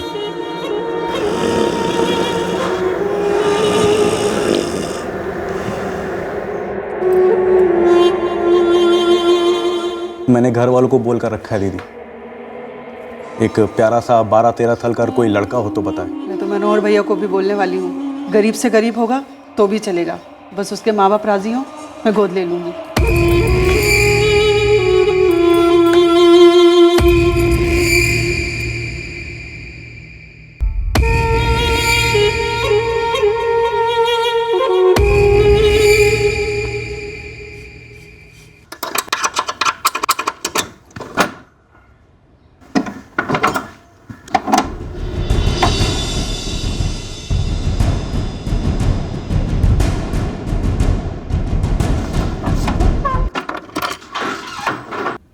और कितने लिए तुमने? 1 लाख थे, तब मालूम नहीं था, लेकिन घर जाने के बाद दोनों बंडल गिने तो पूरे 1 लाख रुपए थे। इतने सारे पैसे लेकर कैसे जाता सर? सोचा कि अगर ले भी जाऊं तो लगा कि पकड़ा ना जाऊं, तो मैंने तिजोरी की चाबी ली, उनके मोबाइल लिए और घर को बाहर से ताला लगाकर वहां से निकल गया। फोन के साथ क्या किया? शौचालय के उसी के कोने में छुपा दिया था। और लॉकर की चाबियां? वहाँ के बाद मैं गांव भाग गया था, देवकुंज। चाबियां वहीं हैं मेरे घर पर। अबे तूने सिर्फ 1 लाख के लिए 2 जाने ले ली? ओए राहुल दामोर, किसका जिम्मा तू अपने सर पर ले रहा है? सर ये क्या कह रहे हैं आप सब? किसने तुझे ये कहा कि 2 कत्ल करने के बाद सिर्फ 1 लाख रुपए चुराना? बोल, कौन था वो? कौन है वो? आनंद दहिया या नुपुर हुडा? उंगलियों के निशान मैच हुए होंगे, लॉकर की चाबी भी उसके घर से मिली होगी, लेकिन मैं ये बात मानने को तैयार ही नहीं हूं कि राहुल ने सिर्फ 1 लाख रुपए के लिए चाचा जी चाची जी को मार दिया। सर ये राहुल नूपुर से मिला हुआ है, मैं लिख कर दे सकता हूं। और नूपुर लिखकर देगी कि तुम मिले हुए उससे, जबकि सच ये है कि इस बंदे ने तुम दोनों का नाम तक नहीं सुना पहले। हमने उससे हर तरीके से पूछताछ की, वाकई राहुल ने 1 लाख रुपए चुराए थे। मान लो आप इस बात को, नूपुर का इसमें कोई हाथ नहीं। Thank you sir. अच्छा हुआ जो आपने कातिल को पकड़ लिया, नहीं तो सारी जिंदगी सब बस शक की नजर से देखते रहते कि सर, ये जो मन पर से बोझ उतरने का सुख है ना, ये उस सुख से कई गुना ज्यादा संतुष्टि दे रहा है जो मुझे पापा की जायदाद से मिलेगी। वैसे नुपुर जी, सारे पैसे कोर्ट में जमा होंगे। आपको ये पैसे कोर्ट से क्लेम करने होंगे। जब आप कोई वकील करेंगे तो सारी बात आपको समझा देगा। सर, एक बात कहूं? जी। हमने कई बार ऐसा सोचा होगा कि कुछ ऐसा हो जाए जिससे कि पापा की सारी प्रॉपर्टी, सारी जायदाद हमें मिल जाए। कई बार गुस्से में बुरा भी सोचा, पर इतना बुरा होगा ऐसा नहीं सोचा था सर।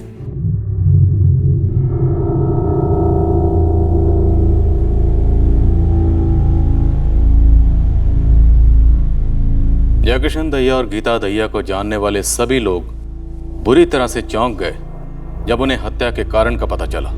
पर यह कारण सच था। राहुल दामोर अपने लालच के दलदल में धंस गया था। लालच दरअसल कई जुर्मों की नींव है। लालच से पीड़ित इंसान काफी बुरे ख्यालात उस इंसान के लिए अपने जहन में ला सकता है जिसकी कोई चीज वो हासिल करना चाहता है, जो उसके लालच को तृप्त कर सके।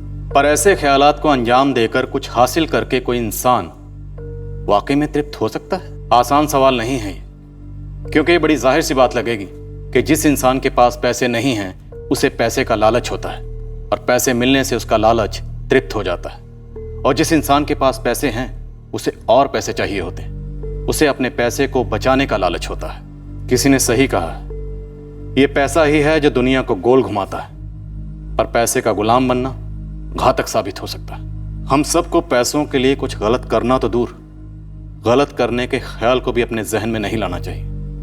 ऐसा करने से जो हमें हासिल होगा उससे हमें खुशी मिलेगी, ये जरूरी नहीं। हम फिर मिलेंगे एक और दिलचस्प केस के साथ अगले हफ्ते क्राइम पेट्रोल सतर्क में। जय हिंद।